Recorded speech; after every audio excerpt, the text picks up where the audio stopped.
नमस्कार, आप देख रहे हैं पाटलिपुत्र बिहार समाचार। आज 20 फरवरी है, दिन शुक्रवार। आइए जानते हैं बिहार की 25 फटाफट बड़ी खबरों को। और इस न्यूज को आप किस जगह से देख रहे हैं, हमें कमेंट बॉक्स में जरूर बताएं। किशनगंज में सरकारी कर्मचारी पर गिरा गाज। किशनगंज जिले के दिग्घल बैंक अंचल कार्यालय में कार्यरत निम्न वर्गीय लिपिक मोहम्मद फारूक को सेवा से बर्खास्त कर दिया गया। उन पर अनधिकृत अनुपस्थिति, कर्तव्य में घोर लापरवाही और उच्च अधिकारियों के आदेशों की अवहेलना के आरोप थे। क्या बिहार में खत्म होगी शराबबंदी? हर साल 20,000 करोड़ का नुकसान। मांझी के बाद कुशवाहा की पार्टी भी चाहती है बैन हटे। बिहार में शराबबंदी का मुद्दा फिर से गर्मा गया है।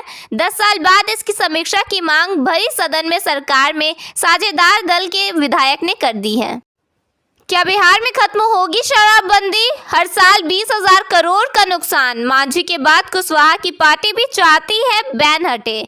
बिहार में शराबबंदी का मुद्दा फिर से गर्मा गया है। 10 साल बाद इसकी समीक्षा की मांग भरी सदन में सरकार में साझेदार दल के विधायक ने कर दी है। किशनगंज जिले में दहेज प्रताड़ना का एक मामला सामने आया है। एक गर्भवती महिला ने अपने पति सहित ससुराल पक्ष के 8 लोगों पर दहेज की मांग को लेकर मारपीट करने और घर से निकालने का आरोप लगाया है। इस संबंध में महिला ने थाने में प्राथमिकी दर्ज कराई थी। भागलपुर में 10 कौवे की मौत, बर्ड फ्लू की आशंका। सैंडिस कंपाउंड से सैंपल भेजे जाएंगे पटना। पदाधिकारी बोली सैनिटाइजेशन कराया जाएगा। भागलपुर शहर के सैंडिस कंपाउंड में आज 10 से ज्यादा कौवों की मौत हो गई है। इस घटना से स्थानीय लोगों में बर्ड फ्लू की आशंका बढ़ गई है। गयाजी में टोटो लूट के मामले में 5 बदमाश अरेस्ट। अकेले जा रहे ड्राइवर को बनाते थे निशाना, रेकी के बाद वारदात को देते थे अंजाम। गयाजी में टोटो लूट के मामले में 5 आरोपियों को गिरफ्तार किया गया है। मामला मानपुर के सीताकुंड का है। जांच में सामने आया है कि पकड़े गए युवक सामान्य बदमाश नहीं है, बल्कि ऑर्गेनाइज तरीके से वारदात को अंजाम देते हैं।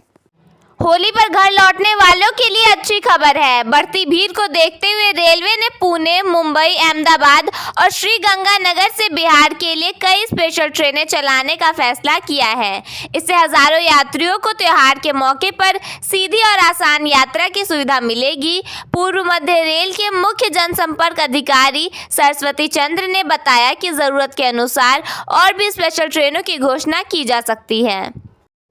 पटना मेट्रो प्रोजेक्ट का मलाही पकड़ी स्टेशन अब उद्घाटन के और करीब पहुंच गया है। अंतिम फायर सेफ्टी जांच सफलतापूर्वक पूरा कर लिया गया है और अब फायर एनओसी मिलने के बाद अगला बड़ा कदम CMRS जांच होगा। यदि सब कुछ तय मानकों के अनुसार रहा तो जल्दी यात्रियों को इस स्टेशन से मेट्रो सेवा मिल सकती है।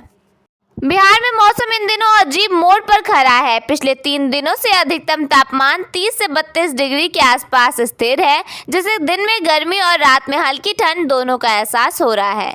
IMD के अनुसार मार्च के दूसरे हफ्ते से गर्मी तेज हो सकती है और तभी कूलर AC की जरूरत महसूस होगी। बिहार में 80 साल से अधिक उम्र के बुजुर्गों के लिए जमीन रजिस्ट्री की प्रक्रिया आसान होने जा रही है। अब अधिकारी उनके घर पहुंचकर ऑनलाइन रजिस्ट्री करेंगे। इस नई व्यवस्था से बुजुर्गों को कार्यालय के चक्कर से राहत मिलेगी। दरभंगा में अंगूर से लदा एक ट्रक नदी में पलट गया। इसके बाद ग्रामीणों ने लाखों रुपए का माल लूट लिया और महिला, पुरुष, बच्चे व बुजुर्ग जिसे जितना मिला बाल्टी और बोरे में भरकर ले गए। दानापुर पटना में आकांक्षा छात्रावास का उद्घाटन हुआ, जो कामकाजी महिलाओं को सुरक्षित आवास प्रदान करेगा। समाज कल्याण विभाग द्वारा संचालित इस 50 बेड वाले छात्रावास में रहना निःशुल्क है, जबकि भोजन के लिए 3,000 रुपये मासिक शुल्क निर्धारित है। यह मुख्यमंत्री नारी शक्ति योजना को मजबूत करेगा। इच्छुक महिलाएं ऑनलाइन आवेदन कर सकती हैं, जिसमें पहले आओ पहले पाओ के आधार पर चयन होगा।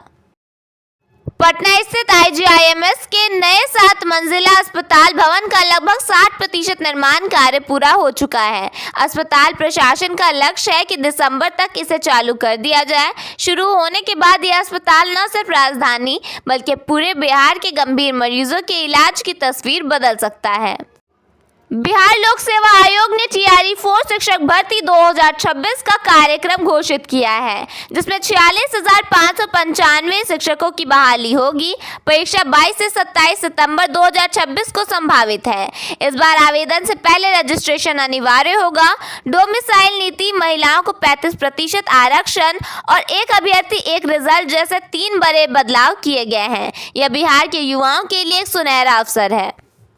बिहार सरकार ने जमीन निबंधन प्रक्रिया को ज्यादा पारदर्शी और आसान बनाने के लिए नई व्यवस्था लागू करने का फैसला किया है। वित्तीय वर्ष 2026-27 से शुरू होने वाली इस व्यवस्था के तहत जमीन की खरीद बिक्री से पहले खरीदार और विक्रेता को जमीन की पूरी जानकारी दी जाएगी।